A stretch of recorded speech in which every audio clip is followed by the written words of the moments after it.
Roy Keane, the human red card warning. Roy Keane didn't enter a football pitch. He occupied it like hostile territory. Other captains talked to referees. Keane interrogated them like they'd stolen something from his house. His idea of leadership wasn't motivation. It was emotional intimidation with shin pads. Opponents didn't just fear losing to him. They feared disappointing him. Even his own teammates looked like employees who'd forgotten to CC the boss in an email. When Keane stared at you, you didn't see eyes. You saw an HR meeting you weren't going to survive. The Highbury tunnel became his personal theater. Arguments with Patrick Vieira felt less like football and more like two warlords negotiating a ceasefire. And the terrifying part? Keane was almost always right. He didn't just want to win. He wanted the opposition to regret choosing football as a career. But the darkness was always 1 second away, one tackle too late, one grudge too old, and suddenly football turned into revenge therapy. Genius with a short fuse, captain with a criminal mindset. And the next villain somehow made him look calm.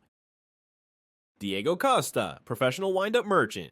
Diego Costa played football like he'd been personally insulted by grass. He wasn't a striker. He was a psychological experiment wearing a Chelsea shirt. His greatest skill wasn't finishing. It was making grown defenders forget their own names. Every match followed the same script. First 5 minutes, smiles, little chats, harmless nudges. Minute 10, someone wants to fight him. Minute 15, the referee has lost control of reality. By halftime, Costa had done nothing, and yet somehow won 3 personal wars. He understood that football is 50% technique and 50% annoying someone until they self-destruct. Arsenal defenders used to mark him like bomb disposal experts. One wrong move and the entire Emirates exploded. But here's the uncomfortable truth. He was brilliant. Goals in big moments, trophies everywhere, and that terrifying aura of a man who actually enjoyed the booze. Villainy as a tactical system.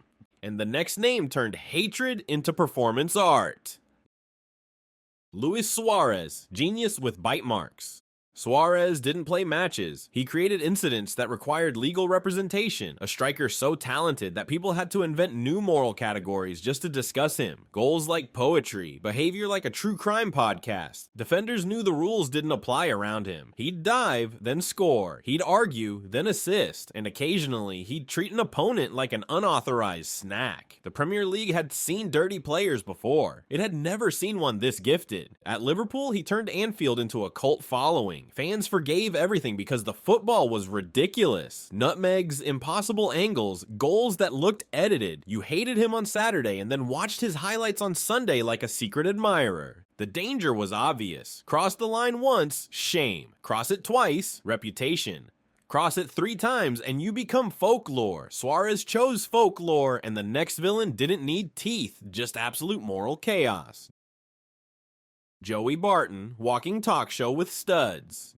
Joey Barton treated press conferences like confession booths and football matches like anger management failures. He wasn't just unpredictable, he was a plot twist with calf muscles. You never knew if he'd score a screamer or start a civil war. Managers signed him for edge, then spent the season explaining his behavior to lawyers. Barton didn't tackle, he made statements with shin pads. Every derby felt like a personal grievance he'd been saving since childhood. The weird part? He could actually play. Between the madness were moments of genuine football intelligence, as if a thoughtful midfielder was trapped inside a reality TV villain. Teammates called him passionate, opponents called him a problem. But passion without breaks becomes performance art. One elbow, one rant, one meltdown, and the headlines wrote themselves. Football loves characters. It fears men who enjoy being the headline. And the next name made villainy look glamorous. Eric Cantona, the Kung Fu poet. Cantona wasn't a villain. He was a Shakespeare character who accidentally signed for Manchester United. Half philosopher, half nightclub bouncer, all chaos. When he kicked that fan at Selhurst Park, it didn't feel like violence. It felt like a bizarre art installation. Defenders were terrified before he even touched the ball. He wore his collar like a crown and walked around Old Trafford like he owned the weather. Goals arrived with attitude. Celebrations looked like political statements. The Premier League wanted stars. Cantona gave them a myth. Interviews that sounded like fortune cookies, passes that looked arrogant, a temper that turned matches into documentaries about self-control, failing in real time. He made villainy stylish. You booed him, but with respect. You hated him, but like a favorite movie antagonist. Football shouldn't allow characters this big, and the next man didn't want respect, just absolute domination. John Terry, the Dark Captain. John Terry defended like someone protecting family secrets. Slide tackles felt personal. Blocks looked emotional. He wasn't fast, wasn't elegant, but he treated his penalty area like private property with barbed wire. Opponents hated how seriously he took everything. Handshakes felt like interrogations. Corners turned into wrestling events. Chelsea built an empire on his refusal to be embarrassed in public. Controversy followed him like a season ticket holder. Every trophy came with a footnote, every celebration with a debate show. He understood the villain code. Win first, apologize never. But leadership in the dark arts brings results. Titles, clean sheets, legendary nights. Football rewards those willing to be disliked professionally. And the next villain turned hatred into a lifestyle brand.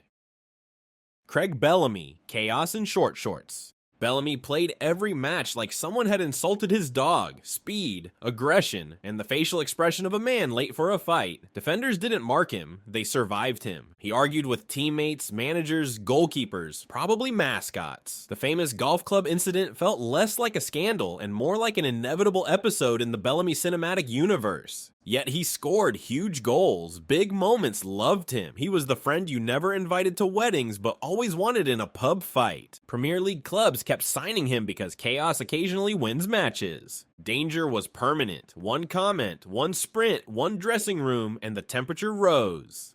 Football needs players like him, just not in the same building as fragile egos, and the next name perfected organized nastiness. Patrick Vieira, elegant enforcer.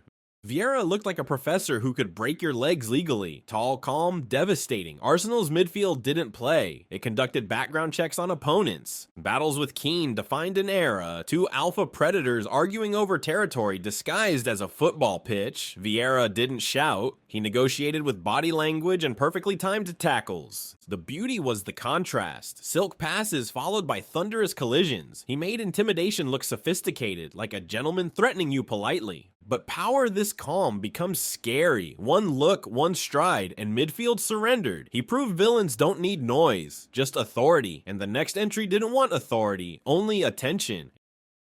El Hadji Diouf, the provocation specialist.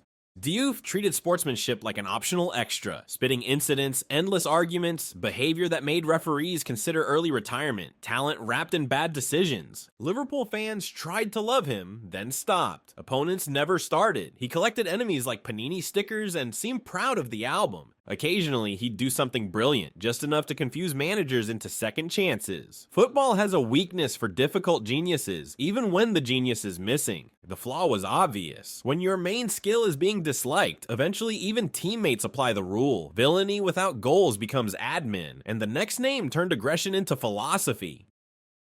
Granit Xhaka, the modern anti-hero. Xhaka's left foot was art. His discipline was a crime documentary. Every season contained at least one moment where Arsenal fans Googled the transfer window out of stress. He played like a general with a temper problem, beautiful diagonals, then a tackle that looked like a personal disagreement with physics. Red cards followed him like unpaid bills. Yet managers trusted him. Teammates loved him because beneath the madness was courage. Someone willing to be hated so others could be comfortable. Danger never left. One mistimed lunge and social media exploded. Football forgives mistakes, not patterns, and the final villain turned brutality into cultural heritage. Paolo Di Canio, the romantic madman.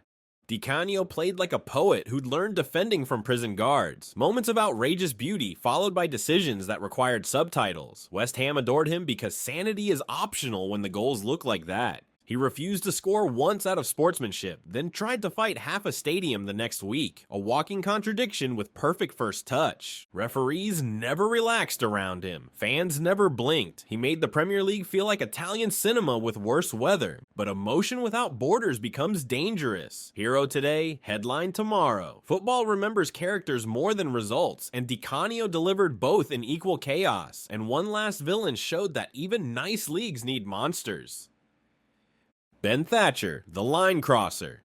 Thatcher didn't tackle. He made public announcements with elbows. The incident with Pedro Mendes remains one of those moments commentators still describe using medical vocabulary. Hard men existed before him. Thatcher felt different. Less football, more emergency protocol. Stadiums went quiet in the wrong way. The problem wasn't aggression, it was absence of breaks. The Premier League likes villains inside the story, not outside the rules. Even chaos needs boundaries. Without them, the game stops being theater and becomes court evidence. And yet, villains never disappear. They just change costume,